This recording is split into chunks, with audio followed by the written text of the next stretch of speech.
Hello and good morning, my foxes. Today we're gonna cover the boss that had given not only me but a ton of other players a lot of trouble, Jad.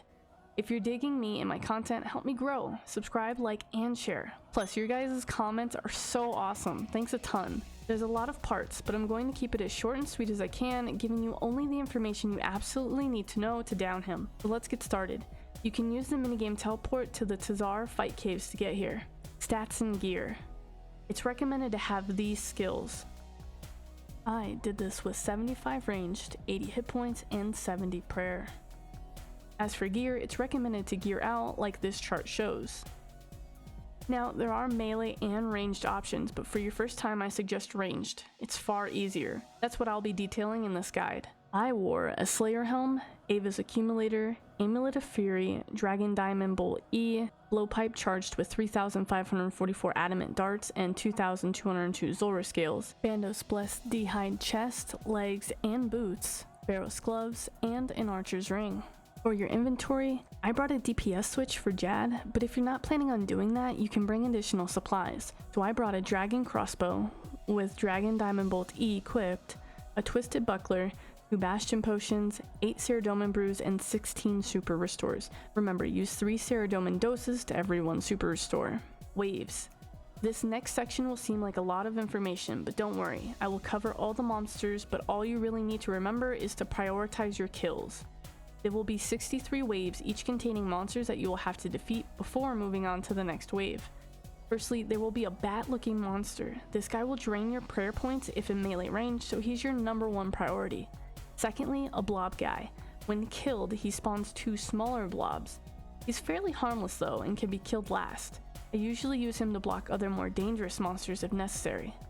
There's a rock guy that shoots spines at you too. We'll call him the Ranger, as you'll need to pray from range whenever he's up. He has a high priority but not before bats.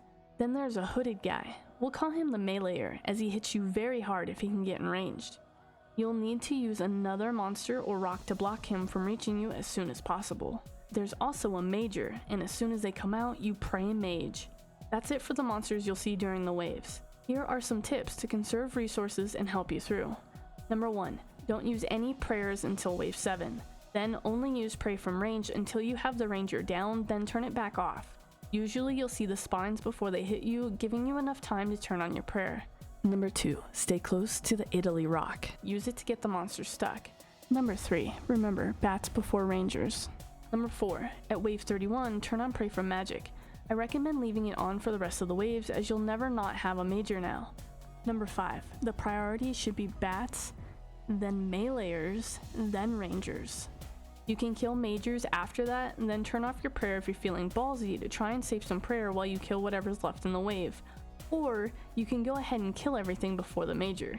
You should have enough supplies to leave pray from mage on until Jad. Number 6. Whenever 2 meleeers are out, get them stuck on each other, another monster, or the rock. Beware, you might have to tank a hit or so to get them into a better position for you. With the waves covered, let's talk about the big guy himself. He's deceptively easy, but it takes you over an hour to get to him, so you can be tired, jumpy, and overthink at this point. Jad.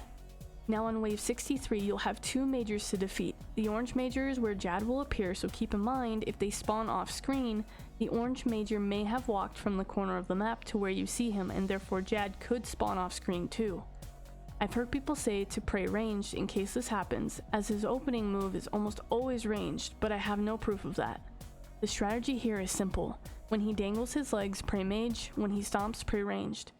Keep an eye on your health and prayer. He can one-hit you, so getting your prayers correct are essential here.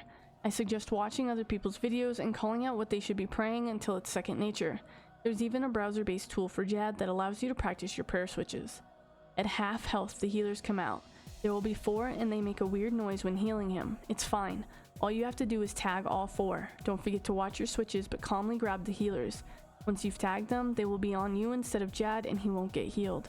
Then just finish him off. Don't worry if you were slow getting the healers and they were able to heal him back up. Just grab the healers and continue to prayer switch, DPS him, and keep your prayer up. That's it.